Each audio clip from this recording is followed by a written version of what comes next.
era tan increíble. Isis sin velo, capítulo 3, la página 79. Nos quedamos exactamente acerca de lo que el Dr. Fisher había descubierto, este embriólogo teratólogo y esa bestia de Ángela Murillo, que es colombiana más plaga esa de California, o todos sus compinches. Es posible que el Dr. Fisher haya estudiado cuidadosamente algunos centenares de casos de monstruosidades, teratólogos, embriones, embriología. Y se sienta el Dr. Fisher el mismo autorizado para construir una nueva clasificación de sus géneros y especies. Hace el Dr. Fisher. Pero los hechos son los hechos hablan. Y fuera del campo de su observación parece que estos científicos, anatomistas, fisiólogos, embriólogos, incluso si juzgamos solo por nuestra experiencia personal, solo por nuestra experiencia, que es lo que mejor habla, en varios países que hay abundantes pruebas asequibles de que las violentas emociones maternas se reflejan a menudo en desfiguraciones tangibles, visibles y permanentes del niño. El poder de la imaginación en la madre embarazada, como afecta al niño, ese material plástico. Así que hay abundantes pruebas asequibles de que las violentas emociones maternas se reflejan a menudo con desfiguraciones tangibles, visibles, palpables y permanentes del niño.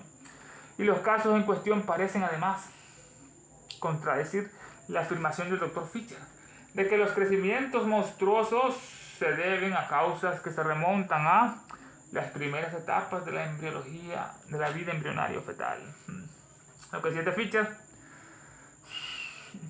Así que los casos en cuestión parecen, ejemplos en cuestión parecen, además, contradecir esa afirmación que hizo el Dr. Fisher de que los crecimientos monstruosos, porque nacen esos crecimientos, esos teratólogos, porque esos niños nacen esas monstruosidades, de que los crecimientos monstruosos se deben, dice el Dr. Fisher, solamente a causas que se remontan a las primeras etapas de la vida embrionaria fetal. A las primeras etapas, dice.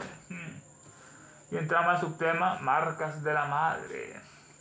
Un caso fue el de un juez de una corte imperial de Saratov, en Rusia, que siempre llevaba una venda para cubrir una marca, un estigma de ratón que tenía en el lado izquierdo de la cara. Un ratón. Era un ratón perfectamente formado, cuyo cuerpo estaba representado en un alto relieve sobre la mejilla, y la cola subía por la sien y se perdía en el cabello. El cuerpo parecía brillante, gris y bastante natural. ¿Qué le pasó a este juez de Saratov? Aquí nos está dando ejemplos cómo se contradice la doctrina de Fisher, que todo, dice él, se debe a desfiguraciones de las primeras etapas de la vida embrionaria, causas que se remontan solamente a las primeras causas de la vida embrionaria y fetal. Así sacó este ejemplo este juez, este magistrado de Saratov, una ciudad situada al sur de Moscú, está a 858 kilómetros de la capital, Saratov, Rusia. Y este juez siempre llevaba una venda que cubría la marca estigma de ratón en el lado izquierdo de la cara. Era un ratón perfectamente formado, cuyo cuerpo estaba representado en un alto relieve con figuras esculpidas que resaltan de un plano. En un alto relieve estaba ese ratón en la mejilla, sobre la mejilla, y la cola subía por la sien y se perdía en el cabello.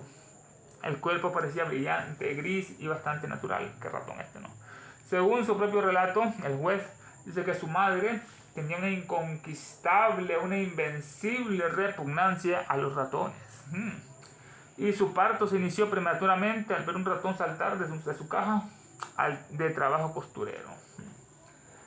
¿Qué le pasó al juez? Él mismo lo contestaba. Su madre tenía una incontestable e invencible repugnancia a los ratones. Y su parto inició prematuramente al ver un ratón saltar de su caja de trabajo.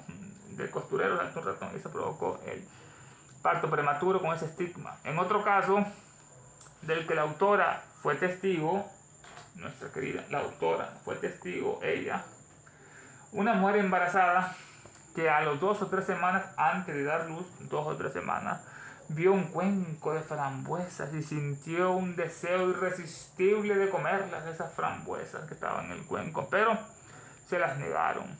Excitada por la negativa, se llevó la mano derecha al cuello de una manera un tanto teatral y exclamó que tenía que comerlas. Quería frambuesa, estaba antojadiza.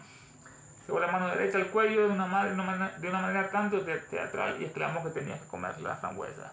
El niño que nació ante nuestros ojos 3 semanas después tenía una frambuesa perfectamente definida en el lado derecho del cuello. Increíble, la frambuesa en el lado derecho del cuello. Hasta el día de hoy, cuando ese fruto se madura, su marca estigma de nacimiento se vuelve de un color carmesí intenso, también madura en él. Mientras que durante el invierno está bastante pálido. Qué increíble estos ejemplos que nos hace nuestra querida Elena. Primero está el ratón en la mejilla y ahora una frambuesa en el cuello que se maduraba en un rojo carmesí, un rojo bastante purpúrico. Y en invierno la frambuesa estaba bastante pálido en el cuello del niño.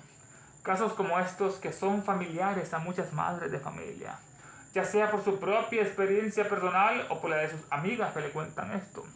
Son convincentes todos estos casos. A pesar de que las teorías de todos los teratólogos de Europa y América son convincentes, a pesar de todas las mentiras, teorías mentirosas de todos los teratólogos de Europa y América juntos. Puesto que en efecto se observa que los animales y las plantas producen malformaciones de su especie al igual que los seres humanos. Se observan los animales, se observan las plantas, producen malformaciones de su especie, al igual que los seres humanos. Magandhi y su escuela infieren que las malformaciones humanas de carácter idéntico no se deben en absoluto a la imaginación materna. Lo que dice él, este teratólogo equivocado, que no se deben esas malformaciones, a monstruosidades, en absoluto no se deben a la imaginación de la materna, a la imaginación materna. Este Magandhi se llamaba Francois, un médico francés, nació en 1783, fundó el primer laboratorio de fisiología en Francia en 1830, el primer laboratorio de fisiología que estudiaba el funcionamiento del cuerpo humano. Ya que las primeras, dice él, ya que las primeras malformaciones no lo son, no son imaginaciones de las plantas y animales, es lo que infería él, ¿no? Y su escuela infieren que las malformaciones humanas de carácter idéntico no se deben en absoluto a la imaginación materna, de carácter idéntico a los animales y las plantas, ya que las primeras malformaciones no lo son, o sea que no son producto de las imaginaciones de la planta y los animales, no tienen mente, dicen ellos, no pueden imaginar. Si las causas físicas producen efectos físicos en los reinos subordinados, la inferencia deducción es que la misma regla debe aplicarse a nosotros mismos. La conclusión, si las causas físicas provocan efectos físicos en los reinos subordinados, animales, plantas, la inferencia deducción es que la misma regla debe aplicarse a los humanos, a nosotros mismos.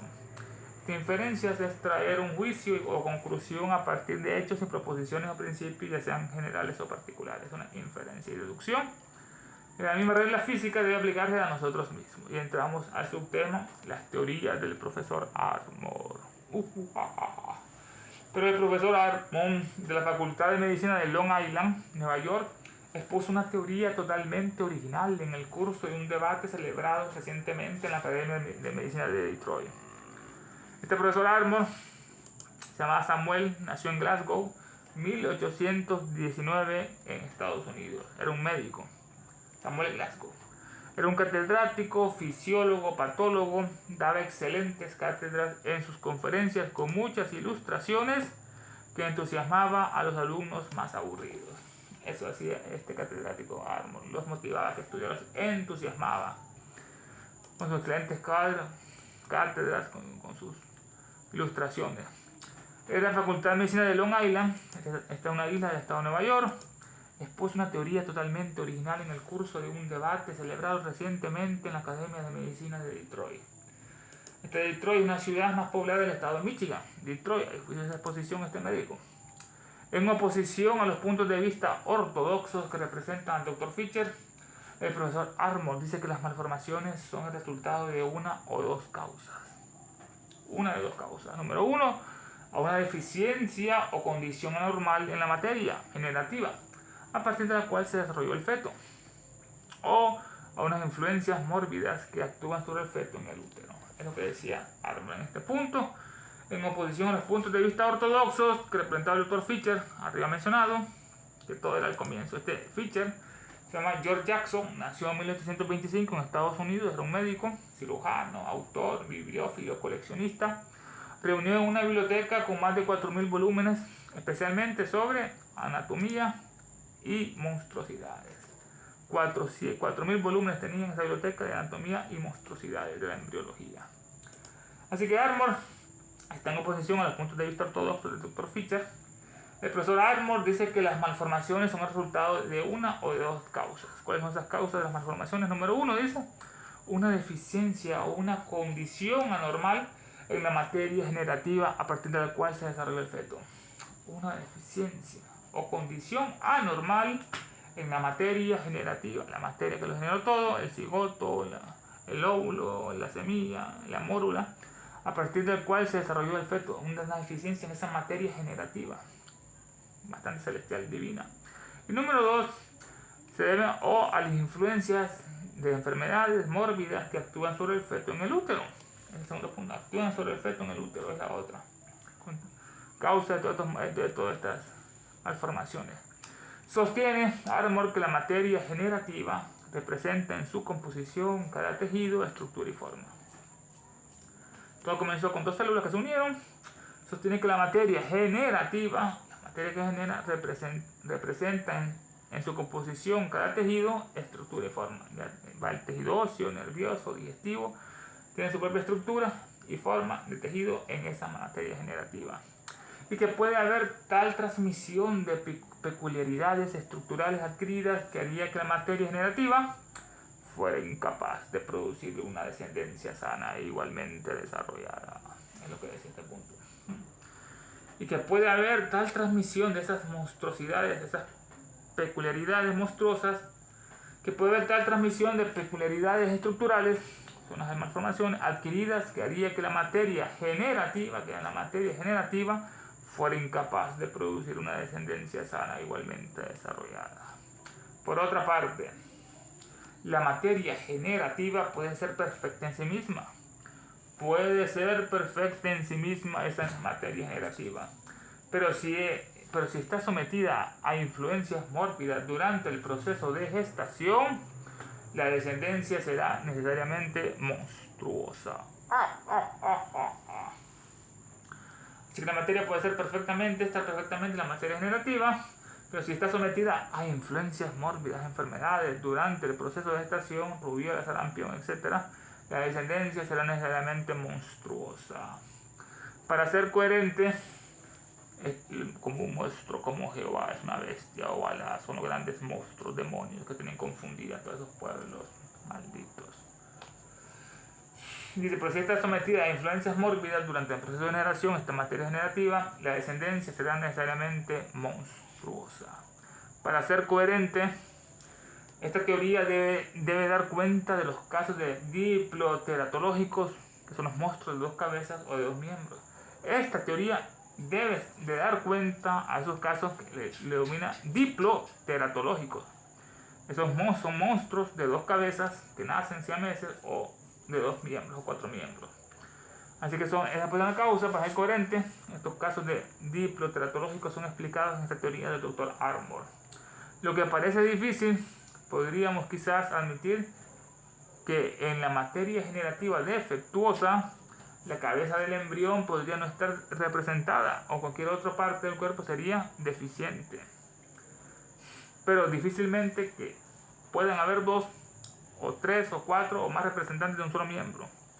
Entonces, en este punto, esta teoría del Dr. Ardmore debe dar cuenta de los casos de los monstruos de dos cabezas. Lo que parece difícil, podríamos quizás admitir que en la materia generativa defectuosa, la cabeza del embrión podría no estar presente, puede ser un acéfalo, un niño sin cabeza, sin cerebro, acéfalo. O cualquier otra parte del cuerpo sería deficiente en esa materia generativa defectuosa. Pero difícilmente puede haber dos gemelos con esa misma patología. Tres o más representantes de un solo miembro. Tres cabezas, no. Tres manos tampoco. Pero difícilmente puede haber dos, tres o más representantes de un solo miembro. Cabeza. Además, si la materia generativa tiene una mancha o contaminación hereditaria, parece como si toda la progenie resultante debería ser igualmente monstruosa. Así que esta materia generativa, si tiene una mancha o una contaminación hereditaria, parece como si toda la progenie, los hijos, descendencia, resultante, debería ser igualmente monstruosas. Mientras que el hecho es que en muchos casos la madre ha dado a luz a varios niños sanos antes de que el monstruo hiciera su aparición. Sí, esto es lo más probable. Es que, mientras que el hecho es que en muchos casos la madre ha dado a luz a varios niños sanos antes de que el monstruo hiciese su aparición, siendo todos descendientes de un solo padre, el mismo padre. El Dr. Fischer cita numerosos casos de este tipo. Entre otros cita el caso de Caterina Corcoran, una mujer muy sana, de 30 años de edad, y que antes de dar a luz a este monstruo había tenido 5 hijos bien formados. 5 hijos bien formados, Caterina Crow. Ninguno de los cuales era gemelo. Ninguno era gemelo, de esos 5 sanos. Esta Caterina Corcoran, hay una llamada que dice, esto sacado en la revista trimestral de Ciencias Médicas de Dublín, volumen 15, página 263 de 1853 publicada. Interesante. Ninguno de los era una mujer sana, niños sanos, ninguno de los cuales era gemelos. El monstruo tenía una cabeza en cada extremidad, tenía 2 cabezas, era diploteratológico. Tenía 2 pechos, 2 tórax, con los brazos completos, 4 brazos, 2 cavidades abdominales y 2 cavidades pélvicas, unidas de extremo a extremo, estas cavidades pélvicas. Con 4 patas colocadas 2 a cada lado, donde se producía la unión entre ambas. Sin embargo, algunas partes del cuerpo no estaban duplicadas y por lo tanto no puede afirmarse de que se trate de un caso de crecimiento conjunto de gemelos. Tenía partes no duplicadas y esta conclusión, y por lo tanto no puede afirmarse que se trate de un caso de crecimientos conjuntos de gemelos. No se puede tratar sobre ese punto. Otro ejemplo es el de María Teresa Parodi. Y esta María Teresa, esto es una llamada que es esto sacado de las investigaciones trascendentales de anatomía patológica, etc. París, 1832, menciona a esta María Teresa Parodi. Investigaciones trascendentales de anatomía patológica. Esta mujer, María Teresa, que anteriormente había dado a luz a 8 niños bien formados, 8 bien formados, dio a luz a una niña cuya parte superior solo era doble cabeza. Son numerosos los casos en que los antes y después de la producción de un monstruo, los niños estaban perfectamente sanos. La explicación, que no es un tratamiento, no es una malformación de gemelos, en el caso de esta mujer que dio a luz a 8 niños bien formados y dio a luz de repente a una niña cuya parte superior era doble, tenía 2 cabezas. Son numerosos los casos en los que antes y después de la producción de un monstruo, los niños estaban perfectamente sanos, antes y después. Y sí, por otro lado, el hecho de que las monstruosidades sean tan comunes entre los animales como entre los humanos es un argumento generalmente aceptado contra la teoría popular de que estas malformaciones se deben a la imaginación de la madre. Estamos excelente razonamiento, ese pensamiento, el hecho de que las monstruosidades sean tan comunes también entre los animales como los humanos, no solo es exclusivo, también está con los animales. Es un argumento generalmente aceptado contra la teoría popular de que estas malformaciones se deben a la imaginación de la madre. Dicen estos científicos, no, mira, hay animales, estos no imaginan y también producen las mismas alteraciones, así que no es la imaginación de la madre. Y si se admite este otro hecho, de que no hay diferencia entre la célula ovárica de un mamífero y la de un hombre. No hay ninguna diferencia entre la célula ovárica de un mamífero y de un humano. ¿En qué queda la teoría del profesor Armour que vimos ahí arriba? Acerca de las 2 causas, la materia generativa, etc. Si no hay diferencia entre las células ováricas de un mamífero o animal y de un hombre, es que queda entonces la teoría del profesor Armour. En tal caso, un caso de malformación animal es tan bueno como el de un monstruo humano. En tal caso, un caso de malformación de los animales es tan bueno como el de un monstruo humano. Y esto es lo que leemos en el artículo del Dr. Samuel L. Mitchell sobre la serpiente de 2 cabezas. Una serpiente de 2 cabezas. Vamos a leer ese artículo, una parte del doctor Samuel Mitchell. Latham, nació en 1774 en Estados Unidos, era un médico, zoólogo, naturalista físico, profesor universitario. Nathal Mitchell hizo un artículo sobre la serpiente de 2 cabezas, bicéfala. Una serpiente hembra fue asesinada, mataron a la madre de la hembra, junto con toda su cría de jóvenes, todos sus huevos, que ascendía a 120 serpientes, culebras, de los cuales 3 eran monstruos. Uno de ellos, los monstruos, tenía 2 cabezas distintas, izquierda y derecha, 2 cabezas. Otra tenía doble cabeza y solo con 3 ojos, doble cabeza y 3 ojos. Y otra tenía con doble cráneo, provisto de 3 ojos y una sola mandíbula inferior. Y esta última tenía 2 cuerpos. Las culebras, ¿no? 2 cabezas, 3 ojos, una mandíbula inferior, y tenía 2 cuerpos. Estaban unidos esos monstruos.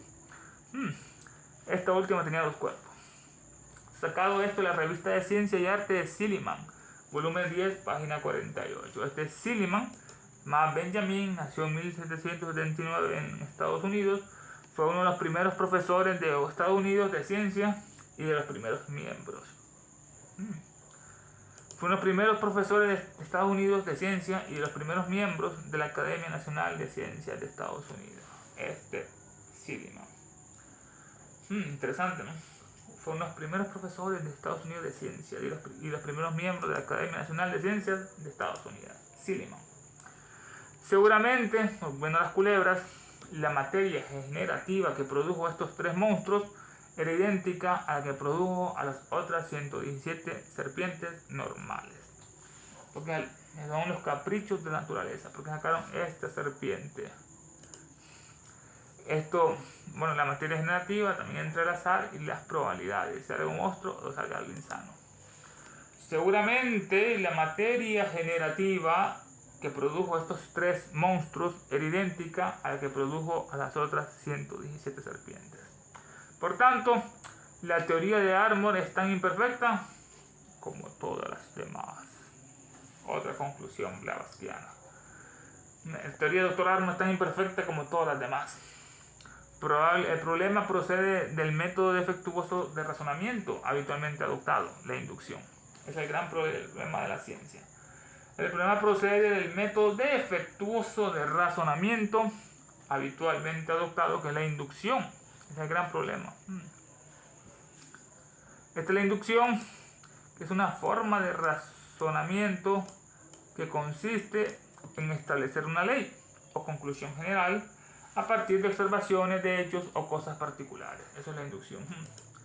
Forma de razonamiento que consiste en establecer una ley o conclusión general a partir de observaciones de hechos o cosas particulares. Ese es el gran defecto, es esa inducción aristotélica de Santo Tomás de Aquino, que destruyó la mente espiritual intuitiva del ser humano en Occidente, Europa y América. Ese es el problema adoptado, el método defectuoso de razonamiento, habitualmente adoptado la inducción.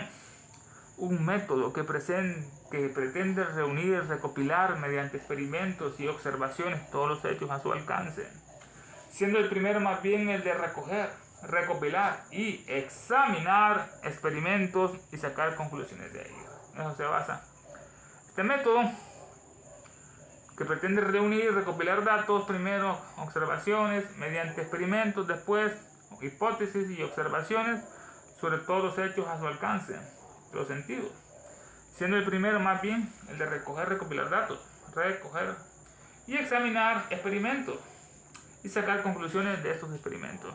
Según el autor del Philosophical Inquiry, investigación filosófica, dice lo siguiente: como esta conclusión no puede extenderse más allá de lo que está garantizado o justificado por los experimentos, la inducción es un instrumento de prueba y limitación.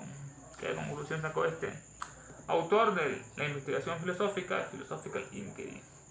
Como esta conclusión no puede extenderse más allá de lo que está garantizado o justificado por los experimentos, los que están limitadas a esa conclusión por los experimentos que hicieron, por los datos que recobraron, y no puede ir más allá de esa conclusión. Esta conclusión no puede extenderse más allá de lo que está garantizado y justificado por los experimentos. Las conclusiones están limitadas por los experimentos que se realizan. Cada quien busca y encuentra lo que quiere encontrar. La inducción es un instrumento de prueba y limitación, una limitante, hay que ser más bien lo que es intuitivo, la deducción en vez de inducción. A pesar de que esta limitación se encuentra en toda investigación científica, rara vez se confiesa. Otra conclusión. A pesar de que esta limitación de las conclusiones y de los experimentos se encuentra en toda investigación científica, rara vez se confiesa esa limitación. Pero las hipótesis se construyen para nosotros como si los experimentadores hubieran descubierto que eran teoremas, axiomas matemáticamente probados, mientras que son, por decirlo mejor, simples aproximaciones. Pero las hipótesis se construyen para nosotros, estos científicos, en esas grandes hipótesis, en ese zafarrancho, en esa parafernalia, construyen esas hipótesis, se construyen para nosotros como si los experimentadores hubieran descubierto que eran teoremas, axiomas, verdades matemáticamente probadas, mientras que son, por mejor decir, simples aproximaciones. Para un estudiante de la filosofía oculta, para un estudiante de esta filosofía oculta, que rechaza a su vez el método de inducción debido a estas limitaciones perpetuas y adopta parcialmente la división platónica de las causas, es decir, una causa eficiente, una causa formal, una causa material y una causa final. Muy distinto el método, más certero en este punto. Para un estudiante de la filosofía oculta que rechaza a su vez este método de inducción debido a estas limitaciones perpetuas y adopta plenamente ese estudiante la división platónica de las causas. Son 4 causas según Platón. La primera causa es la causa eficiente, que es el arquetipo, es el mundo de las ideas que están allá, la idea principal de una mesa celeste. Esa es la causa eficiente de Platón. Después sigue la causa formal, que es el prototipo. Primero el arquetipo, ahora viene el prototipo, ahora viene la causa material, materia, se encarna. Y por último la causa final, que es el fenómeno del noúmeno. Estas 4 causas hay que investigar siempre en todos los problemas: la causa eficiente, la causa formal, la causa material y la causa final. La causa espiritual proviene del arquetipo, prototipo, la materia y la causa final, que es el cuerpo, el fenómeno. Así, no solo Platón tenía esta división que utilizaban los estudiantes de filosofía oculta, que rechazaban la inducción y adoptaban plenamente la división platónica de las causas, así como los métodos eleáticos de examinar cualquier proposición dada.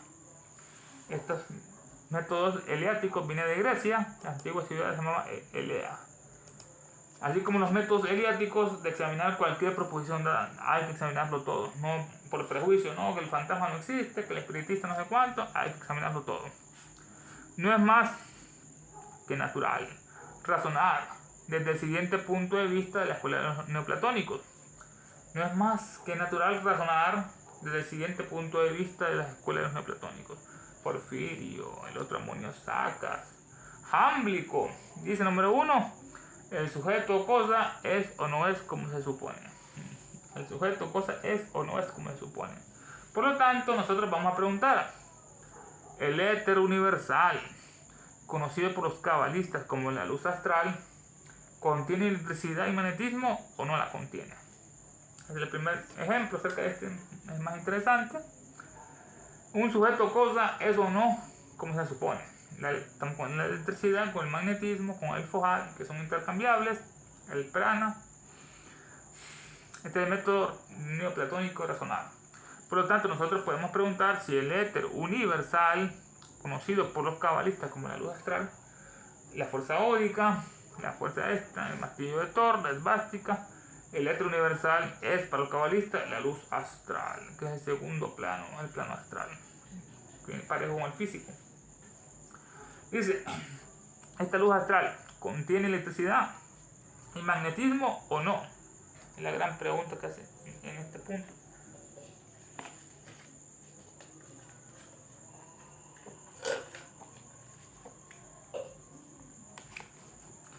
Citamos la parte que el éter universal es conocido por los cabalistas como la luz astral. ¿Contiene el éter electricidad y magnetismo o no contiene? Claro que la tiene. La luz astral y el éter contiene electricidad y magnetismo que son intercambiables. La respuesta debe ser afirmativa, porque la propia ciencia exacta, entre comillas, nos enseña que estos dos agentes convertibles saturan tanto el aire como la tierra. En todas partes hay electricidad y magnetismo. La tierra tiene su polo, nosotros tenemos imanes también en nuestro hueso, en nuestro cerebro, por norte. Así que la respuesta es afirmativa. En el éter universal hay electricidad y magnetismo y la luz astral. Nos enseña que estos dos agentes que son convertibles el uno al otro saturan tanto el aire como la tierra. La electricidad y magnetismo son omnipresentes, están en todas partes y todo lo penetran, omnipenetrantes, igual que los átomos, por todas partes electricidad y magnetismo. Hay corriente eléctrica en nuestras neuronas, se comunican por sinapsis por el impulso eléctrico, el potencial de membrana. Así que nos enseña que estos dos agentes convertibles saturan tanto el aire como la tierra, electricidad y magnetismo, existiendo entre ellos un constante intercambio de electricidad y magnetismo. Existiendo entre estos dos elementos un constante intercambian la electricidad y magnetismo y electricidad, tremendo poder. Resulta la cuestión número 1, resuelta esta cuestión número 1, si la cosa es o no es como se pensaba, como se supone. Resuelta la cuestión número 1, tendremos ahora que examinar lo que sucede. Número 1, a la electricidad con respecto a sí misma. ¿Cómo son las interacciones de la electricidad con respecto a sí misma, con otra electricidad? Bueno, en lo que vamos a resolver, ya sabemos lo que se supone que es la electricidad. Tendremos ahora que examinar lo siguiente. Vamos a examinar la electricidad con respecto a sí misma. Examinaremos los efectos de la energía eléctrica en sí misma. Vamos a analizar los efectos de la energía eléctrica en sí misma, en este caso. Que serán esos efectos misteriosos. Número 2. Examinaremos a la electricidad con respecto a todas las demás cosas.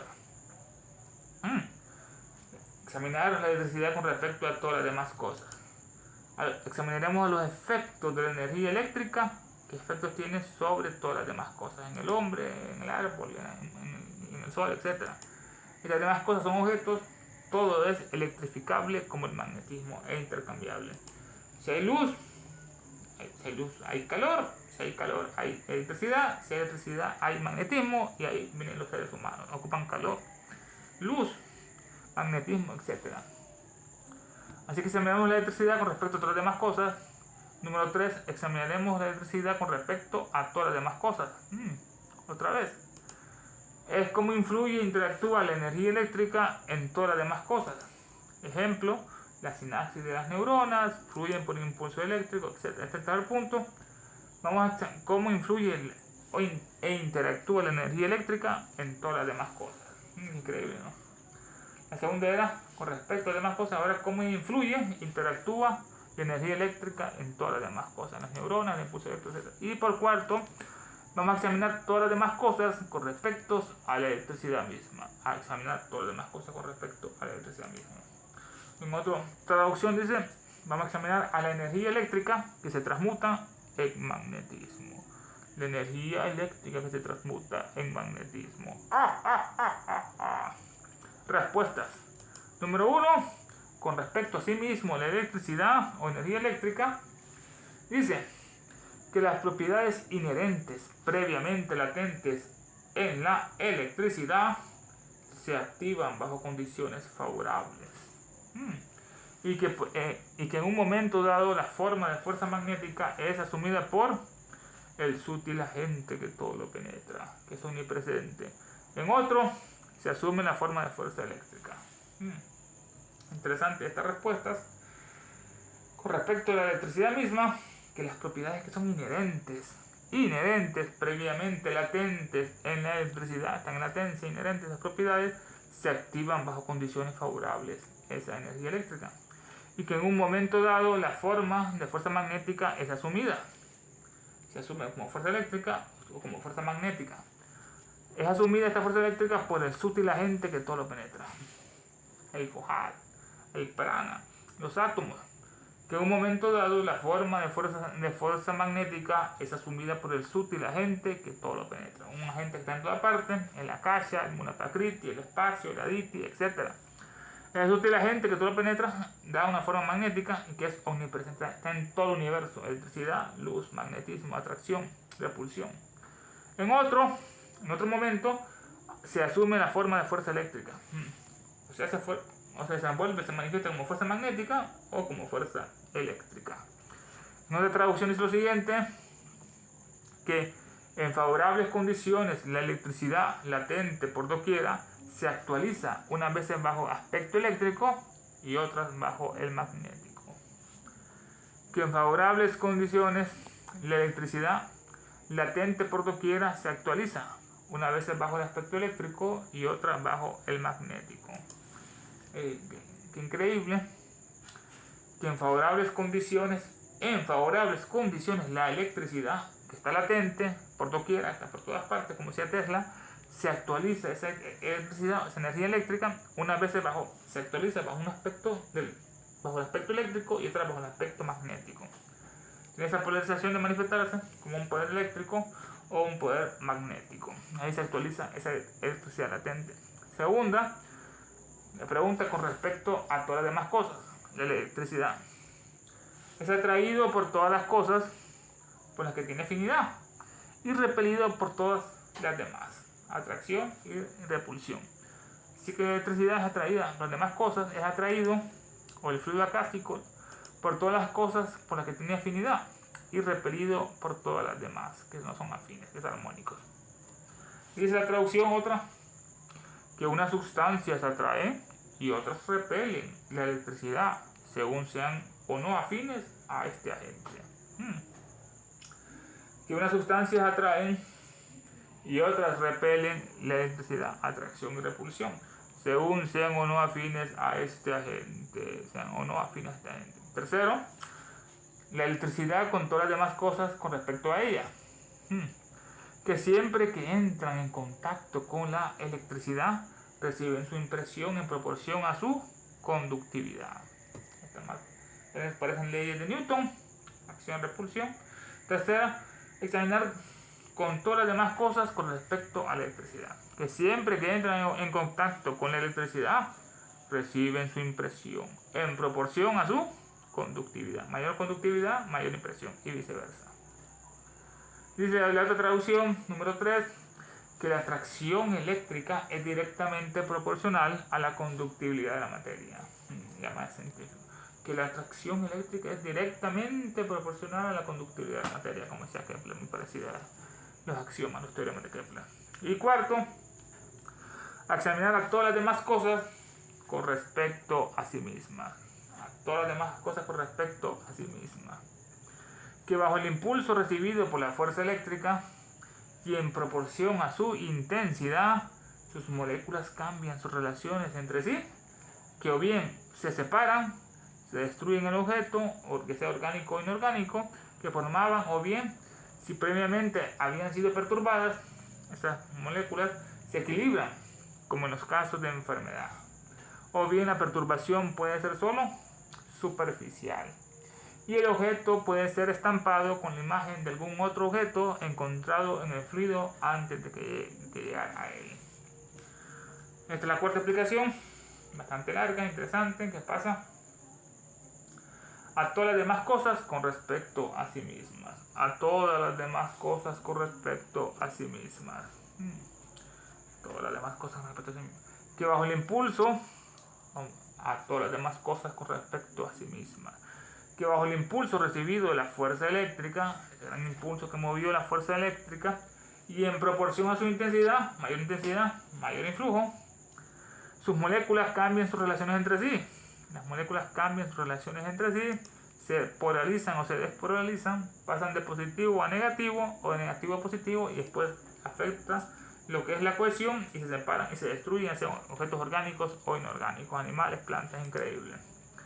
Así que bajo el impulso recibido de la fuerza eléctrica y en proporción a su intensidad, sus moléculas cambian sus relaciones entre sí.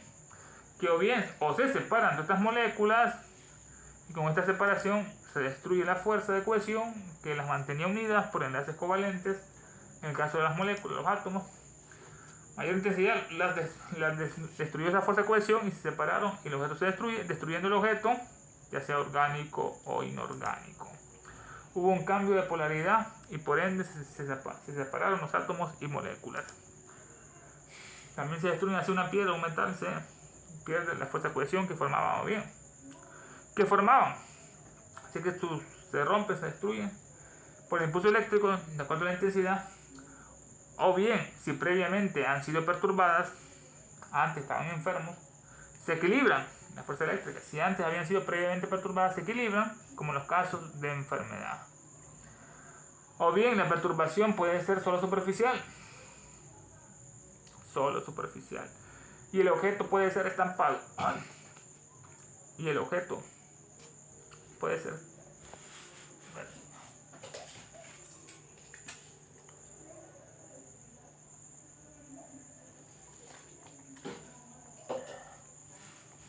en este caso, o bien la perturbación puede ser solo superficial y el objeto puede ser estampado. Se estampa el objeto con la imagen de algún otro objeto encontrado por el fluido eléctrico o acásico antes de llegar a él. Se estampa con otro objeto.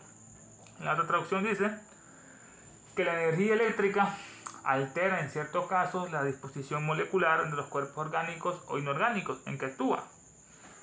Que la energía eléctrica altera en ciertos casos la disposición molecular de los cuerpos orgánicos o inorgánicos en que actúa, disgregándolos unas veces o restableciéndolos si están perturbados, como en el caso de la electroterapia. Así que la energía eléctrica altera en ciertos casos la disposición molecular de los cuerpos orgánicos o inorgánicos en que actúa, disgregándolos unas veces o restableciéndolos si están perturbados, como en los casos de la electroterapia. Esta era para dolores crónicos y se utiliza la electroterapia y electricidad para oxigenar mejor el tejido afectado. Este es el cuarto postulado, que la energía eléctrica altera en ciertos casos la disposición molecular de los cuerpos orgánicos o inorgánicos en que actúa, disgregándolos unas veces o restableciéndolos si están perturbados, como en los casos de la electroterapia. También puede ser pasajera la perturbación producida por el agente eléctrico y dejar fotografiado en el objeto la imagen de otro en que previamente actuará. También puede ser pasajera la perturbación producida por el agente eléctrico, pasajera, pasa rápido, y dejar fotografiado en el objeto una fotografía, la electricidad es eso, y dejar fotografiada en el objeto la imagen de otro en el que previamente actuara. Para aplicar las proposiciones anteriores al caso que nos ocupa, como aplicamos esas 4 proposiciones al caso que nos ocupa, hay varios principios científicos bien reconocidos, como por ejemplo, que una mujer embarazada se encuentra física y mentalmente en un estado altamente impresionable. La mujer embarazada se encuentra física y mentalmente en un estado altamente impresionable. La fisiología nos dice que sus facultades intelectuales están debilitadas. Sus facultades mentales están debilitadas y que los acontecimientos más insignificantes le afectan en un grado inusual, andan bastante irritables. Sus poros están abiertos, la mujer embarazada, y exuda una transpiración cutánea peculiar, una exudación, poros abiertos, exudación.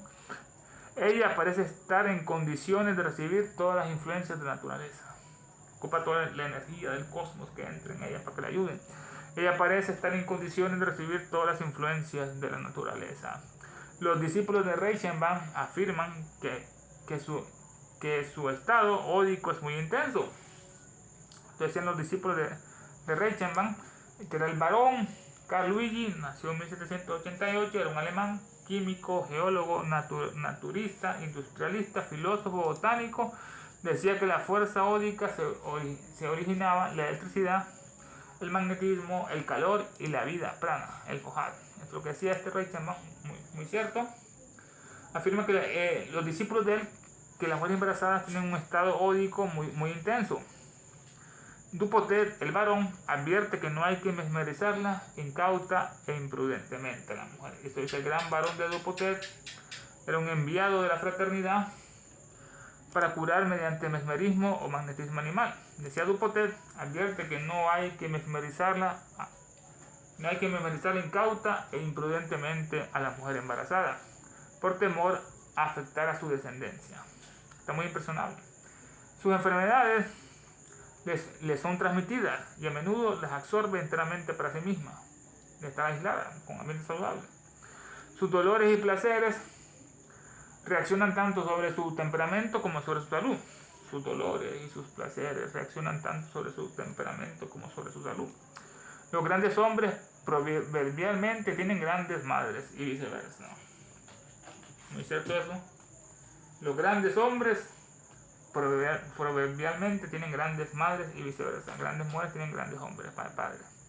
Es cierto que la imaginación de la madre influye en el feto, admite Mahatma Gandhi. Es cierto que la imaginación de la madre influye en el feto, contradiciendo así lo que afirmaba en otro lugar. Increíble. Muy interesante lo que se llama del barón de Reichenbach. Era químico, geólogo, naturista, industrialista, filósofo, botánico.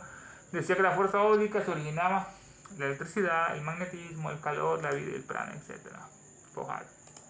Así que Dupotet decía que no hay que mesmerizarla incauta e imprudentemente por temor a afectar su descendencia. Sus enfermedades le son transmitidas a la mujer embarazada y a menudo las absorbe enteramente para sí misma. Está abierto los poros para cualquier energía que entre. Sus dolores y placeres reaccionan tanto sobre su temperamento como sobre su salud. Dolores, placeres reaccionan tanto sobre su temperamento, están bastante lábiles, como sobre su salud. Los grandes hombres probablemente tienen grandes madres y viceversa. Los grandes hombres tienen grandes madres y viceversa. Es cierto que la imaginación de la madre influye en el feto, admite Gandhi, contradiciendo lo que afirma en otro lugar, antes de seguir arriba, que no influye nada la imaginación de la madre. Y añade que el terror repentino puede provocar la muerte del feto o retrasar su crecimiento. Esto es lo que dice Gandhi, añade que el terror repentino de una mujer embarazada puede provocar la muerte del feto o retrasar su crecimiento. Por eso las mujeres embarazadas deben estar en las mejores condiciones, viendo bellas estatuas, como hacían los griegos. Esto es sacado del Compendio de Fisiología Elemental, un resumen, página 520. Estamos llegando a la parte culminante del estudio de esta noche. Qué bello. Solo Elena nos transmite tanta belleza en este mundo. Esto que el mundo tanto la encubre para que la gente no la conozca. Estaremos en invocaciones finales. Invocación al demonio solar por la guerra del mundo.